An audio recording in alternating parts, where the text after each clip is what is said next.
The police cruiser's lights splashed red and blue across the serene lake, painting the trees and the warm wooden walls of my cabin in a surreal glow. My wife, Sergeant Megan Price, stood steady on our front porch, her military ID held out like a shield while two officers glanced between her and the shrieking woman who'd summoned them, HOA Karen. In all her self-righteous glory, Karen's voice pierced the night, though her bravado was starting to crack. "She's trespassing," she wailed. "I told you, nobody's allowed to move in here. This is HOA turf." The younger officer, clearly fed up, shot her a look. "Ma'am, she's got a federal military ID, and her name's on the deed to this property. You said this was a break-in." "This ain't it." Karen went stone still, like a deer caught in headlights, mouth agape, arms frozen mid-flail. Her smug grin sliding off her face like melted ice cream. Before she could muster a comeback, Megan, cool as ever, added, "If you'd like, I can call my commanding officer. He loves hearing about civilians hassling service members on leave." Karen's jaw worked, but no words came out, just pure, stunned silence. That's when I stepped out from the shadows beside the cabin, my phone camera rolling to capture every second of her unraveling.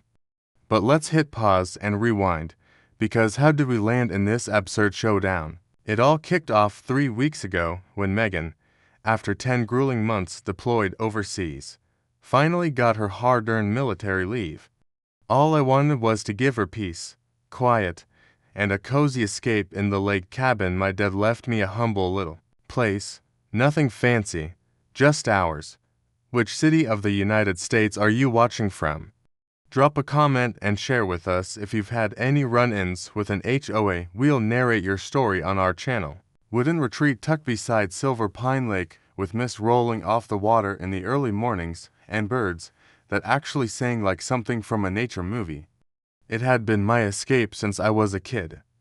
I spent summers there fishing off the dock, skipping rocks, and helping my dad repaint the front deck every other year. When he passed away, the cabin became mine. The HOA. Yes, they even had one here, barely existed when Dad was alive. But in the last few years, new neighbors moved in. People with perfectly trimmed lawns and clipboard meetings. That's when she showed up. Her real name was Cheryl, but everyone, including her husband, called her Karen. Karen was the self-proclaimed president of the Silver Pines Lakefront Community, HOA. I say self-proclaimed because no one ever remembers voting her in. Yet, she somehow printed out newsletters, had a committee, her 2 dogs and a gnome, and walked around handing out citations like she ran the Pentagon. She hated that I didn't comply, hated that my cabin was rustic and didn't have matching white window frames, hated that I parked my truck near the tree line instead of the designated gravel. Hated that I didn't come to meetings or respond to her typed letters in Comic Sans font. I mostly ignored her until she started making threats. "You can't just have someone move in without approval," she hissed when I was clearing the front porch before Megan's arrival. I looked at her stunned. "Move in? This is my wife. She's coming home for leave. Military or not, the rules are the rules," she snapped, gripping her clipboard like it was a sword. I didn't argue. I didn't need to. I just smiled and said, "You'll love meeting her." Megan came home on a Thursday. I picked her up from the base and drove her straight to the lake. She wore that same olive-green duffel over her shoulder, a tan hoodie, and those tired but sharp eyes that had seen too much too far away. I'd never seen anyone look so exhausted and so beautiful at the same time. She was finally home. We spent the first few hours unloading groceries, changing the sheets, and just being no noise, no stress, no HOA until the next morning. I was chopping firewood behind the cabin when Megan walked in from her morning run. Earbuds in, hair tied up, still, in rhythm. "I think your neighbor's following me," she said, catching her breath. I turned and saw Karen lurking behind her front hedge like she thought she was camouflaged. She came out the moment I hit the pavement. Didn't say anything. Just stood there like she was waiting for me to trespass. I rolled my eyes. "Ignore her," She's harmless. I was wrong. That afternoon, Megan made the mistake of sunbathing on the dock. She had just dozed off, book over her chest, when Karen marched down with a camera in hand. You are in violation of HOA privacy standards, she barked. Megan sat up slowly, blinking into the sun. Excuse me. This dock doesn't meet current regulations, and you are not a registered occupant. I'm not what now? Megan laughed, standing and towering over her. You want to talk about registration? I've spent the last 10 months in uniform. I've got more ID cards than you have rules. Karen flinched, but didn't back down. She snapped a few pictures and stormed off. Megan wasn't mad. She was abused. She acts like she's guarding the White House, but I knew that face. My wife wasn't the type to forget. She just filed things away like case reports. 2 days later, the storm came. I had gone into town for supplies, leaving Megan to rest. By the time I returned, 2 squad cars were parked near the cabin, and Karen was flailing her arms at them like she was directing traffic. She moved in. Without authorization, she yelled. She's a squatter, a threat. One of the officers looked confused. Ma'am, you said someone broke into your community property. Karen pointed at the cabin. She's in there. That's when Megan stepped out. Calm, composed, wearing her army-issued t-shirt and dog tag still around her neck. Can I help you, officers? She asked, holding out her ID. And then everything shifted. The officers looked at her, then at the card, then at Karen. She's on the deed, one of them said, and she's active duty military. You could be in serious trouble for filing a false report. Ma'am, Karen stammered, but the rules.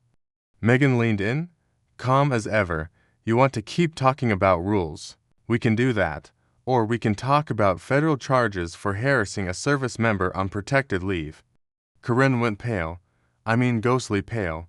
That's when I stepped out, phone camera rolling, recording the whole thing. Karen froze, but before I could speak, something even more extreme happened that sent everything spiraling out of control. Where are you watching from? If you've ever had a run-in with a nosy neighbor or a power-hungry HOA, share your story in the comments and stick around because the next chapter picks up right from that moment. And trust me, it only gets wilder. Just as Karen stood there, frozen by the weight of Megan's ID and the officer's blank stares, a loud crack echoed across the lake, followed by a whooshing sound and a sudden plume of white smoke rising behind the cabin. The older officer spun toward the noise, hand instinctively resting on his holster. What the hell was that? I whipped around, heart pounding. That came from the back near the propane tank. Without hesitation, Megan dropped her duffel and sprinted around the cabin. The officers followed. I ran behind them. The source of the noise wasn't an explosion, thank God, but it was still serious. One of the valve handles on the old outdoor grill had been busted open, a wrench still lying nearby. Gas had been leaking for who knows how long, and one of the flame starters had triggered a puff of fire that singed the side of the cabin wall. Karen trailed behind us, slower, suddenly quiet. Megan waved everyone back and crouched near the tank, using her sleeve to tighten the shut-off valve. Someone did this on purpose, she muttered. The officers exchanged looks. The younger one knelt beside the scattered tools. You said you were gone, right? I nodded. About an hour. She was alone. Karen pointed at the grill with a quivering finger. That could have been anything. Wildlife, a malfunction. Don't try to say I had anything to do with that. No one said you did, Megan said calmly, standing and brushing her knees. But you were the only other person near the property. Karen was already backing away. The older officer radioed in for the fire department to do a safety check while the younger one made note of the tampered equipment and took photos. Megan and I watched in silence as the investigation unfolded on our quiet lakeside cabin. Back on the porch, Karen was visibly shaken. Her hands trembled, and for the first time, she didn't seem ready to argue. She just stood there shrinking under her own judgment. But as the officers questioned her, she flipped the switch again. I was just trying to protect the neighborhood. People come here from God knows where, claiming they own things, making changes, breaking rules. If he hadn't brought her here, her has a name. Megan cut in sharply. Sergeant Megan Price, 101st Airborne Division, and that's my home, too. The younger officer turned to Karen. Do you understand that filing a false police report is a misdemeanor? If we find out you tampered with that grill, that's criminal. Karen's lips parted, but no sound came out. The fire crew arrived minutes later. They walked the perimeter, checked the tank, and confirmed what we feared. Someone had forcibly broken the valve deliberately with intent. The officers didn't arrest her that day. They said they needed more evidence. Cameras, fingerprints, but the seed had been planted. That night, Megan and I sat on the back deck. The walls still smelled faintly of smoke and we hadn't touched the grill. I wrapped an old army blanket around her shoulders, but she barely reacted. Her eyes were locked on the triine. She wants us gone, she whispered. And she's willing to risk our lives to do it. I didn't respond right away.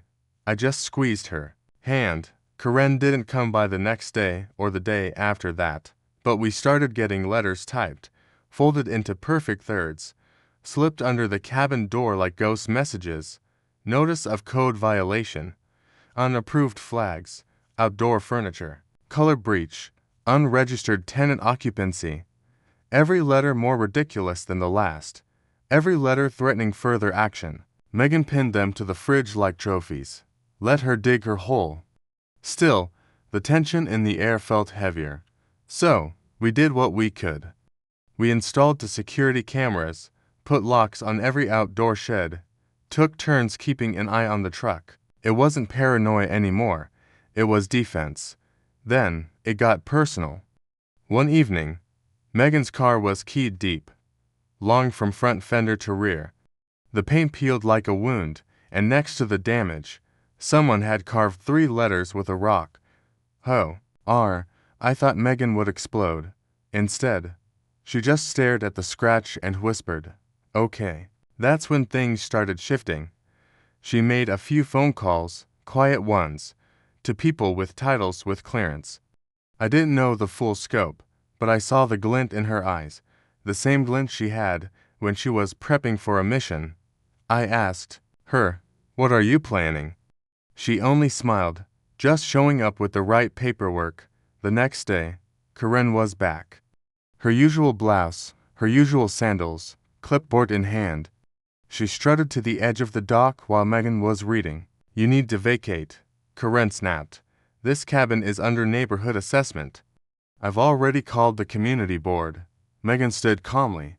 "And I've already contacted the county." Karen flinched. "Oh," Megan added, "and the VA and the Department of Housing and Urban Development turns out trying to evict a federal employee on protected military leave." Big mistake. That was the first time Karen stepped back, but she wasn't done. That night, as we were locking up, we saw her headlights aimed straight at our cabin, not just parked. She was facing us, watching. Then she peeled off, tires spinning, gravel into the air. We didn't sleep much. In the morning, something was off. I walked to the dock, and the moment my foot hit the edge, the entire board tilted sideways. I stumbled back as the end of the dock cracked and collapsed into the lake. Megan rushed out. "Are you okay?" I nodded, breathing hard. "The bolts?"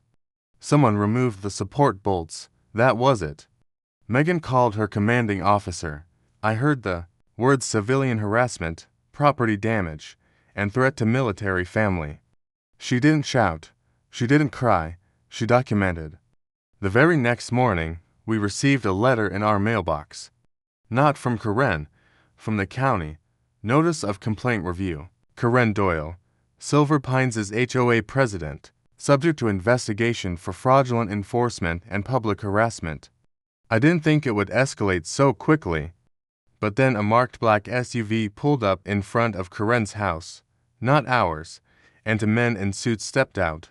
Megan glanced at me, then down at her coffee mug and whispered, "Let the countdown begin." The sight of that black SUV in front of Karen's pristine white cottage was almost surreal. The two men in black suits didn't knock like neighbors. They knocked like auditors, like people who weren't there for coffee and cookies.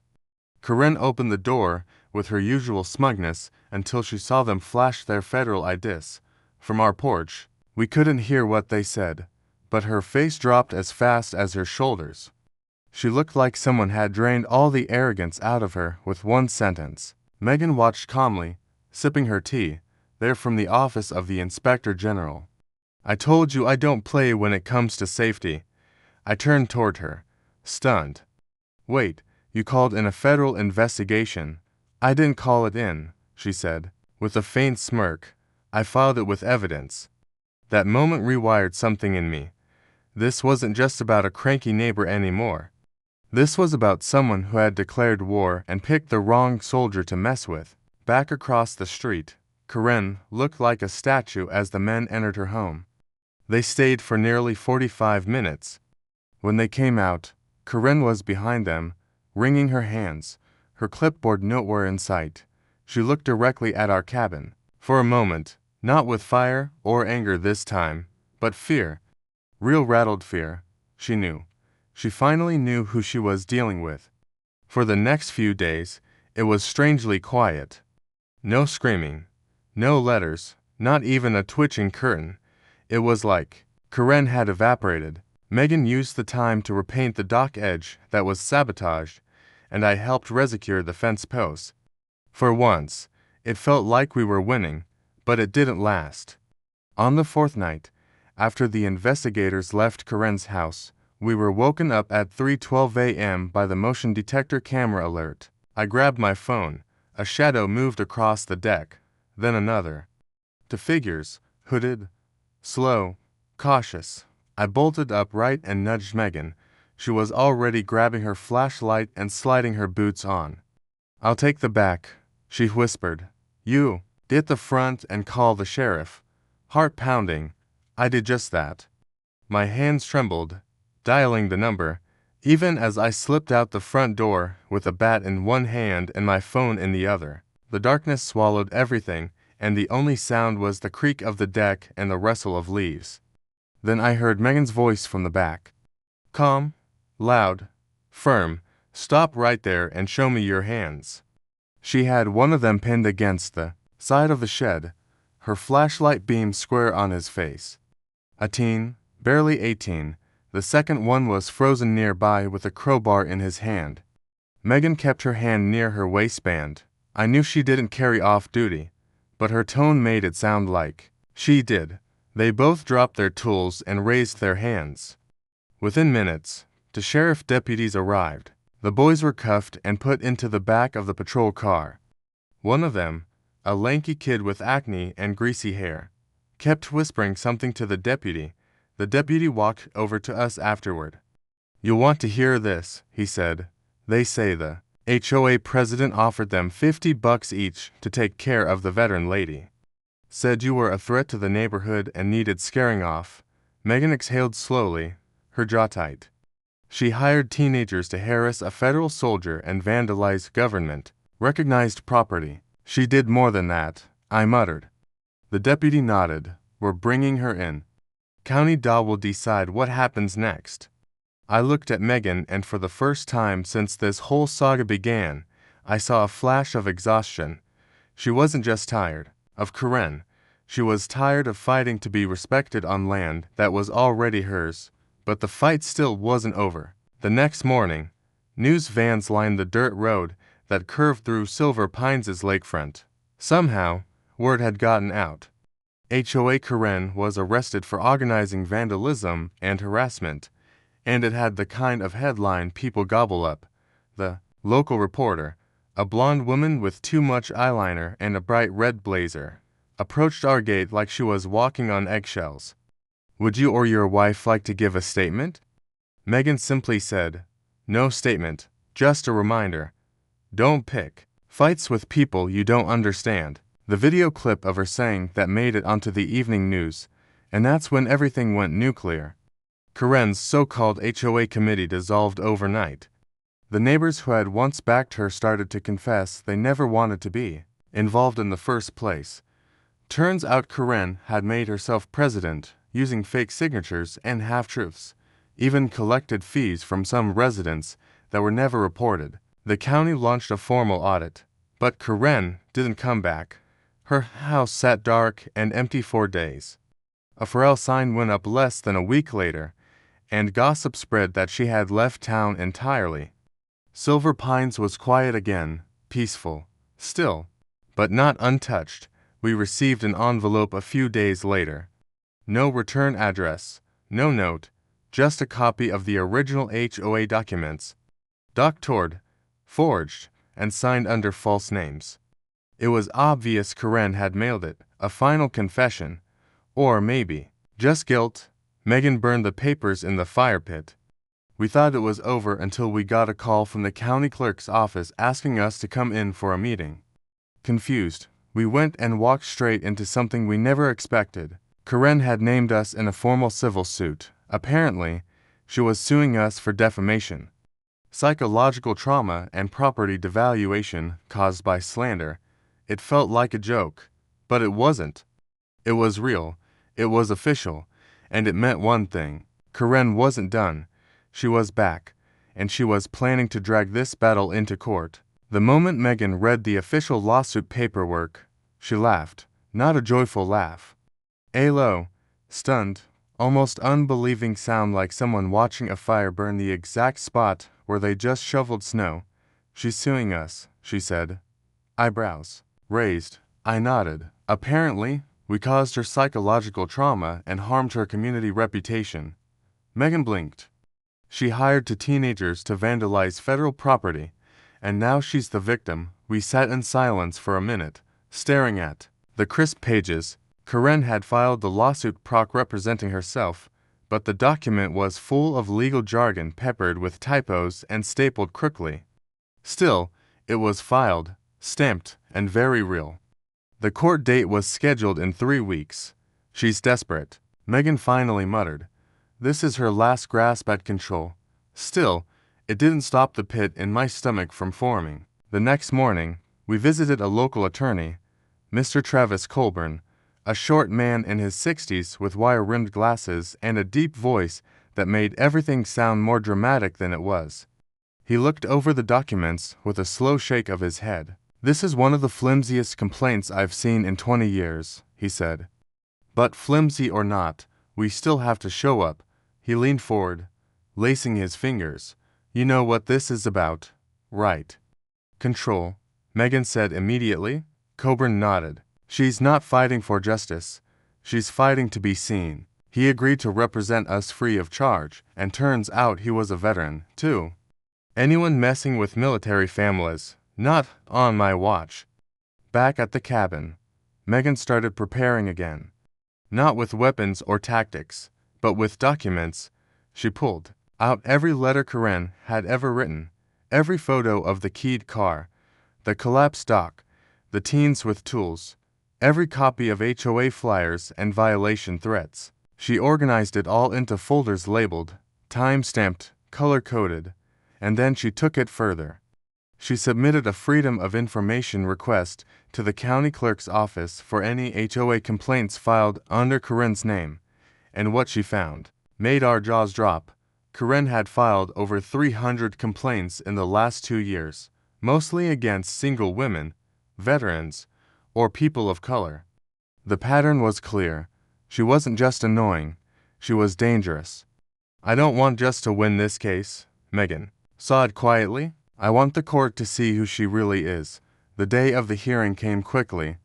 The courtroom was small, like something out of a TV drama. There were only a handful of people in the pew-like benches. Karen stood alone on her side of the room, wearing a gray pantsuit, oversized sunglasses, and a long scarf as if she were shielding herself from the very spotlight she had craved. On our side sat Megan, Mr. Coburn, and me. Megan wore her uniform, crisp and spotless, with her ribbons gleaming. She didn't need to say much. Her presence alone said everything. Karen started her opening argument by crying. "I've been traumatized, Your Honor," she wept. I was publicly humiliated, arrested, shamed in front of my entire community. I have panic attacks. I can't garden without jumping at every car door slam. Her hands shook as she held up a blurry photo of Megan sitting on the porch. She's intimidating. Look at her posture. Even the judge, a stern woman named Judge Hammond, tilted her head, trying to make sense of what she was hearing. Mr. Coburn stood up calmly. Your Honor, we are prepared to show not only that these accusations are false, but that Mrs. Doyle has engaged in a consistent, aggressive campaign of harassment toward my clients. He clicked a remote and a screen on the side wall lit up. Exhibit A trail camera showing Mrs. Doyle trespassing on my client's property. Click. Exhibit B, a police report detailing 2 teenage suspects admitting they were paid by Mrs. Doyle to intimidate the property owners. Click. Exhibit C, 327 formal complaints filed by Mrs. Doyle, all targeting service members, single women, and minorities, all unsupported, all ignored. Karen squirmed in her seat. Then Megan stood. She wasn't required to testify, but she wanted to. She walked to the stand, saluted the judge with automatic muscle memory, and sat down. I served this country for 12 years. She began. I've done 2 deployments. I've been through enough fear to know what real danger looks like. She turned her eyes to Karen. Mrs. Doyle is dangerous because of what she says. She's dangerous because of what she does. She tried to remove me from my home. She tried to humiliate me. She almost caused an explosion by tampering with the propane valve. And now she's trying to twist this courtroom into another playground for her ego. Dead silence. Not even a cough in the room. Judge Hammond leaned forward. Mrs. Doyle, do you have any evidence? Tangible legal evidence that this couple caused you harm? Karen opened her mouth, closed it, fumbled with her scarf. No, Your Honor, she whispered.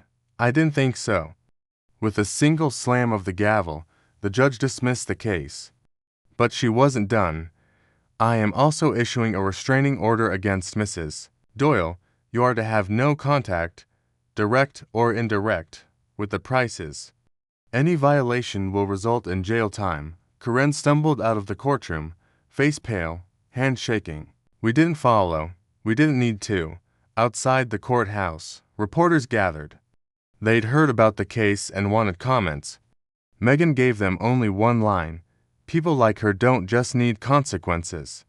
They need someone to finally say no. More, we went back to our cabin and for the first time in months, we slept through the night. No alarms, no threats, no Karen. The peace felt strange, like a silence you'd forgotten could exist. But just as we thought everything had settled, something unexpected arrived in the mail. A letter. No return address, no HOA stamp, just our names. We opened it together. Inside a single sheet of paper, typed for words. You think it's over. The letter sat between us on the kitchen table, as quiet and menacing as a ticking bomb. You think it's over. Megan stared at it for a long time, her jaw tight, her breathing shallow. We should report it, I said. Let the sheriff know she's still making contact. She shook her head.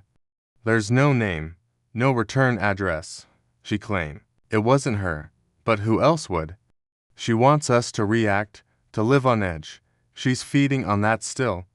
We scanned the envelope for prints, smudges, anything unusual. Megan bagged it in a plastic Ziploc and labeled it with the date like it was a piece of evidence in a case she hadn't stopped building. For the next week, things were calm again. Suspiciously calm. Karen's house remained empty. The for sale sign was still up, but her car wasn't in the driveway. According to one neighbor, she had moved in with her cousin 3 towns over, just until things blew over. But she hadn't given up.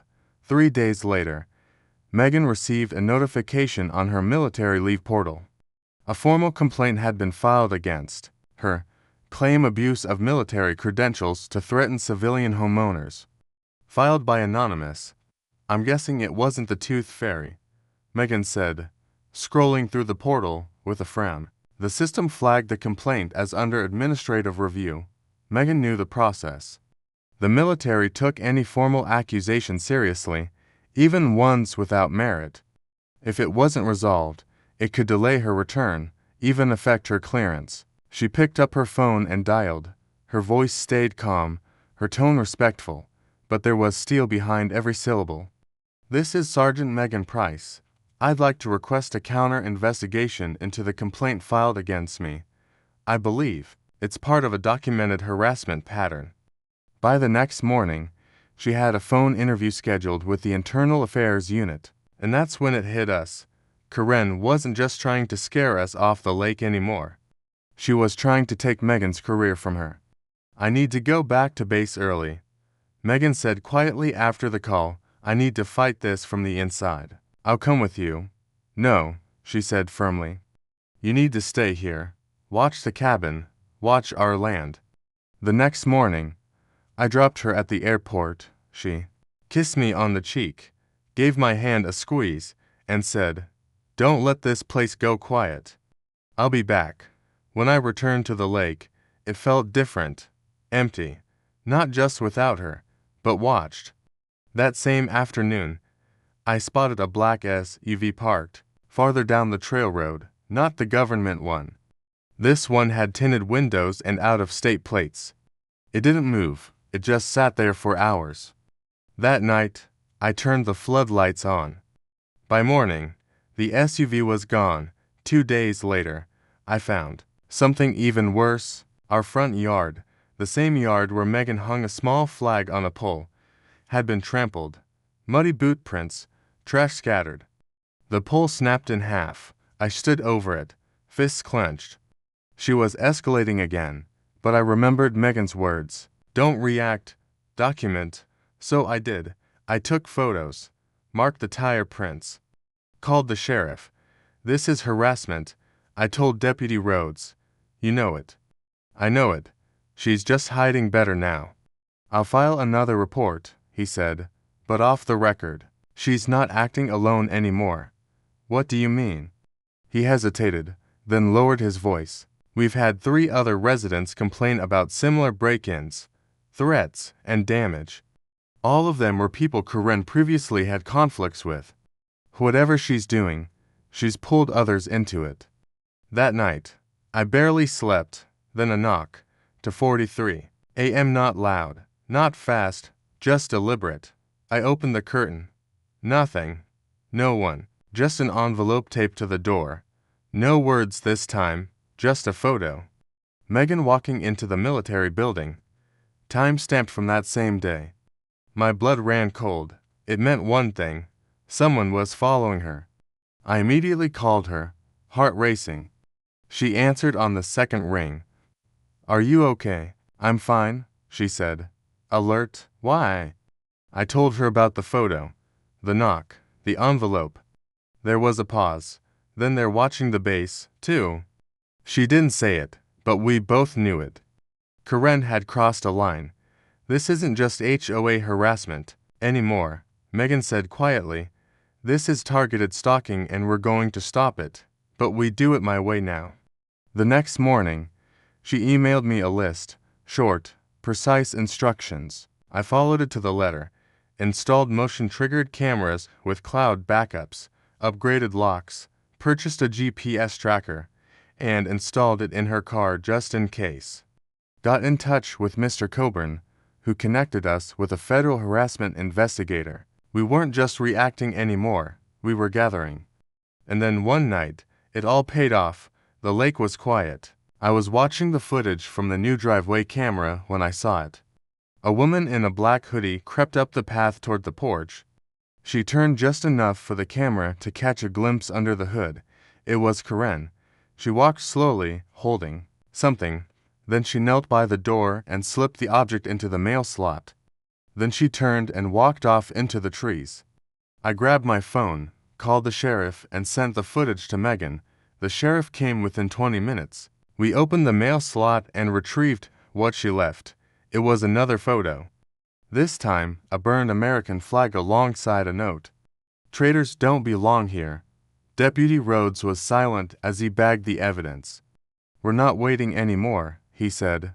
"We're opening a full criminal investigation." And Megan, she was already on her way back. But this time, she wasn't coming quietly. She was bringing the Department of Justice with her. Megan arrived 3 days later, but not the same way she had before, with a tired smile and a duffel slung over her shoulder. This time she arrived in a black government vehicle, riding in the passenger seat beside a federal investigator. Her eyes were cold, focused, her jaw locked tight like a soldier stepping into a war zone. She stepped out of the SUV in full uniform, medals, stripes, and all. The investigator, a tall woman named Agent Rivera, followed behind her with a briefcase and a thin file folder. I met them at the porch. "We're ready," I asked. "We've got everything we need," Megan said, "and so does she. We just have to show the world who she really is." Agent Rivera opened the folder and handed me a copy of the federal injunction. "We've launched an official investigation into Mrs. Karen Doyle for coordinated harassment of a federal service member and attempted intimidation. If she so much as breathes near this cabin again, she'd be in a cell before the hour ends." But Megan wasn't just here for protection, she had come to finish it.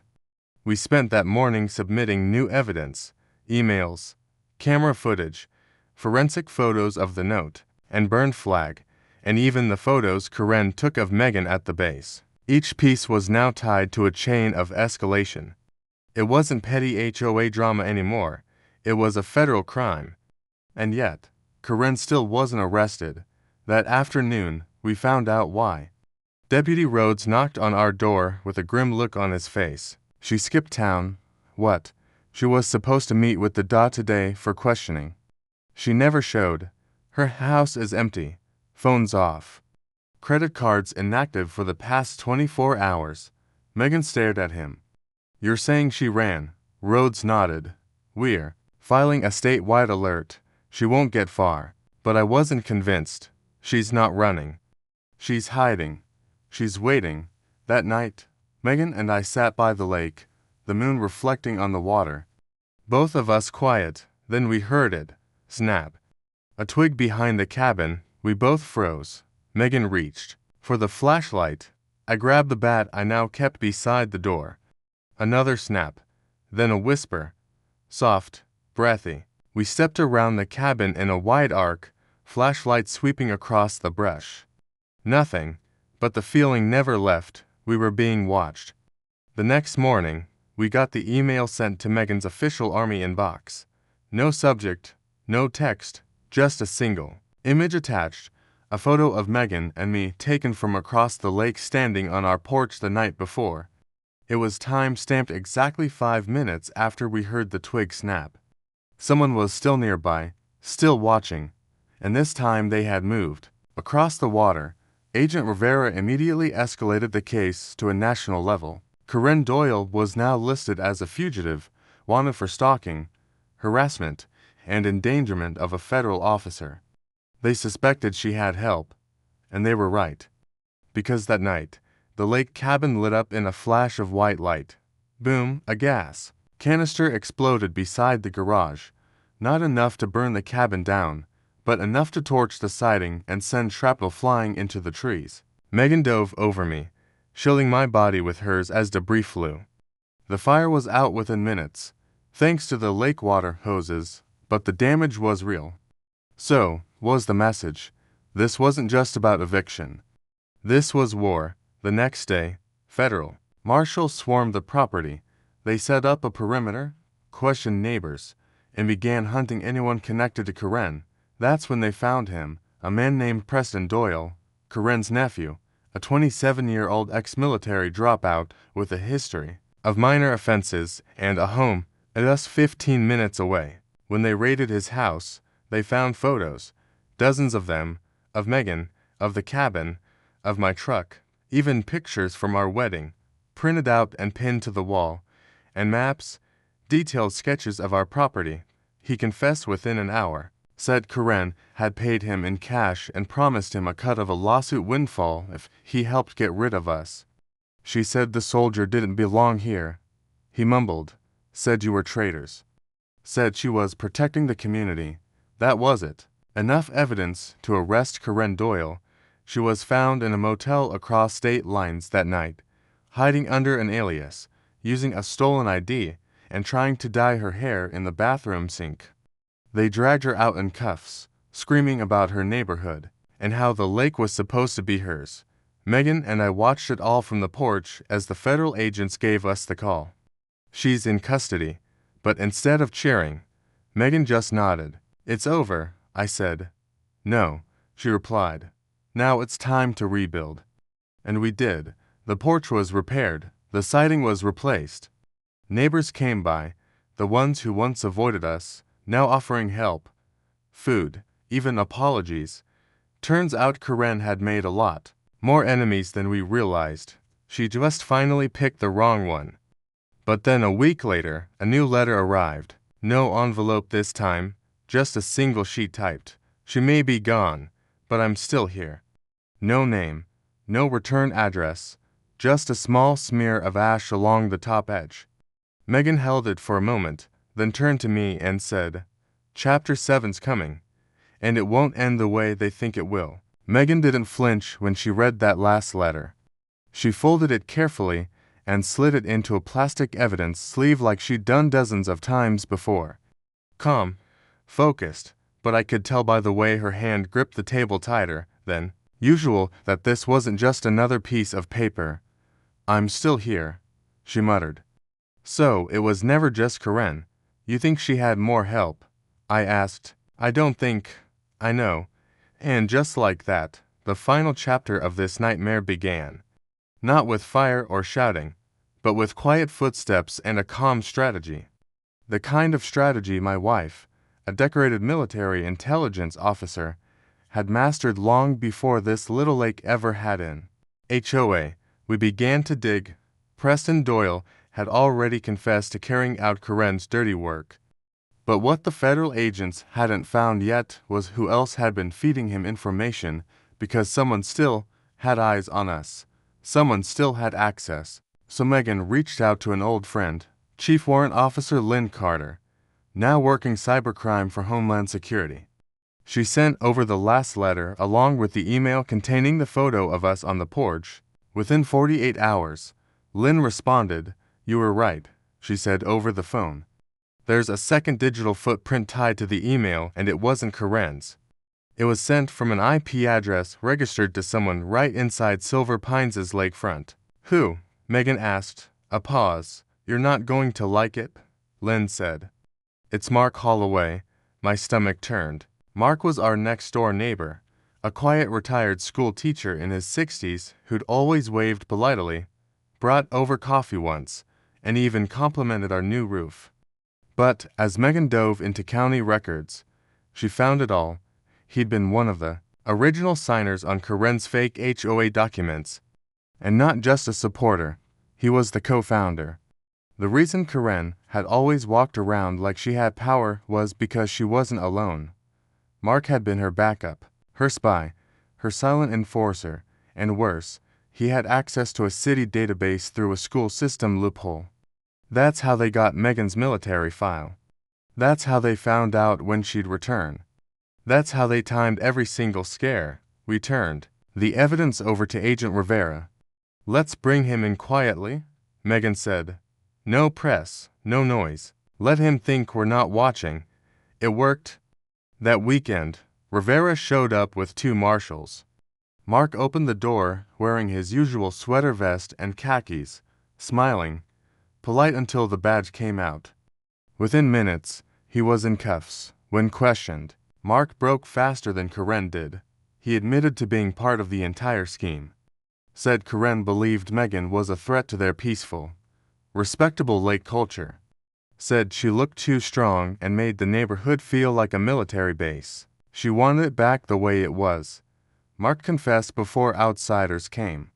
That word outsiders cut through everything. That was the truth they'd hidden behind their newsletters and fake citations. They didn't hate us because we broke rules. They hated us because we didn't need them. Megan stood in court during their sentencing hearing.